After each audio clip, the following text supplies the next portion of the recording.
पिंगळेंकडून पिंगळेंना वाढदिवसाचे अनोखे गिफ्ट। नाशिक कृषी उत्पन्न बाजार समितीमध्ये सत्तांतर। कृषी उत्पन्न बाजार समितीचे सभापती देविदास पिंगळे यांना विरोधी गटाचे शिवाजी चुंबळे यांनी पिंगळे यांच्या वाढदिवसाच्या आदल्या दिवशीच अनोखे गिफ्ट दिले आहे। सभापती देविदास पिंगळे यांच्या विरोधात अविश्वास ठराव आणल्यानंतर अविश्वास ठराव मंजूर करण्यासाठी विशेष सभा बोलवण्यात आली होती। या विशेष सभेत 15 संचालकांनी अविश्वास ठरावाच्या बाजूने स्वाक्षरी केल्याने 15 विरुद्ध 0 अशा पद्धतीने हा ठराव मंजूर करण्यात आला। त्यामुळे देविदास पिंगळे यांचे सभापतीपद कायदेशीररित्या बरखास्त झाले आहे।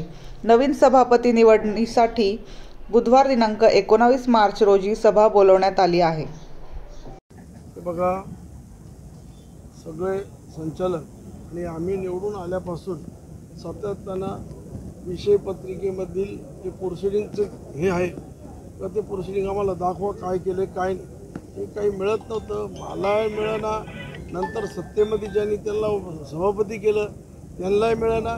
कुठलाही विषय असा सगळ्यांनी मिळून घेतलेला नाही। जे काही केलं ते त्यांनी स्वतः केलेले। जेव्हा एखादं कुटुंब असतं, कुटुंबात जर भाव असतील, भावावर जर अन्याय केला तरी तो कुटुंब फुटून जातं। म्हणून आज एवढे संचालक, हे सगळे राजकारणी संचालक आहे आणि यांना ते कुठंतरी खटकून राहिलं। आम्हालाही खटकलं का बा हे काय चाललं आहे, आम्ही यांना सातत्यानं घालायचो। शेवटी यांना पण ते अन्याय अत्याचाराचीच वागणूक द्यायला लागले। इथं शेतकऱ्यासाठी कुठलीही सुविधा नाही। आगामी असताना 31 महिने मी सभापती राहिलो, तेवढ्या पिरियडमध्ये शेतकऱ्यांना न्याय दिला, सगळ्यांना न्याय द्यायचा प्रयत्न व्यापाऱ्यांना दिला। त्याच्यानंतर मी तिला 25 कोटीच्या एफ डी करून ठेवल्या होत्या। त्या एफ डीमधूनच जेव्हा देविदास पिंगळे 99 साली कर्ज घेतलं होतं, त्या कर्ज फेडायला मग संपत नाण्याच्या माध्यमातून त्यांनी तो चेक लिहून आणि ते कर्ज माफ केलं। म्हणजे ह्या पद्धतीने जर कामकाज चाललं तर अन्यायानं हे स्वतःची मालकीची मार्केट कमिटी अशा पद्धतीनं ते वावरत होते, वागत होते। त्यामुळं सगळ्यांचाच संताप त्याच्याविरुद्ध व्यक्त झाला का बा आपण एवढं 4 तालुक्यातून निवडून आलेले आणि इथं जर आपल्या लोकांना काय न्याय देता येत नसेल तर मग काय गरज आहे त्या संचालक पदाची?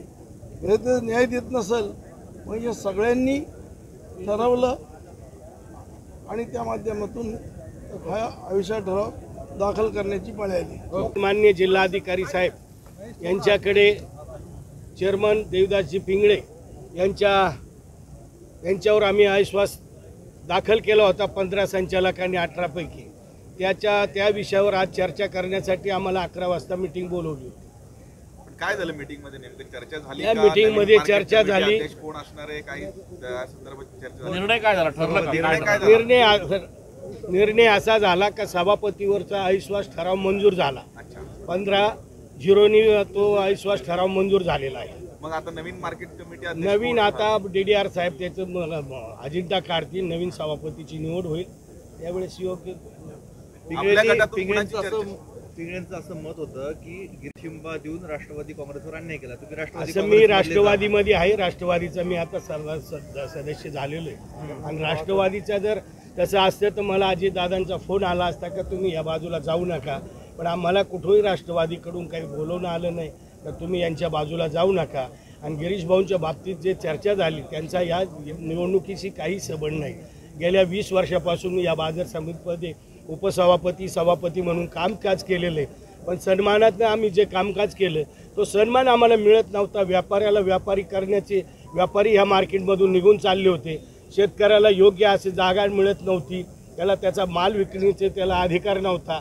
मनमानी या चेअरमनची मनमानीमुळे हा अविश्वास आम्हाला दाखल करण्याची। हो, अजितदादांनी आमचे आमदार हिराबंजी खोसकर साहेब त्यांनी सांगितलं, त्यांना माहिती आहे खोसकर साहेबांना का देविदास पिंगळेंचं काम कसं असतं, स्वतःचं काम झालं का ते सर्वांना सोडून देतात। सत्ताधारी पक्षाकडून प्रशासनाचा वापर केला गेला, काही प्रशासनाचा वापर केला नाही।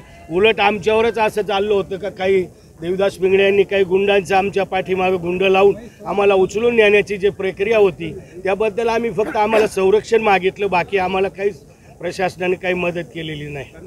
आपण परदेशवारी केली का? प्रदेशवारीत गेलोच नाही, मी माझ्या मळ्यात वस्तीवर होतो। तुम्ही रे बाकीचे सर्व संचालक त्यांच्या घरी होते। आज आम्ही एकत्रित बाहेर होता ना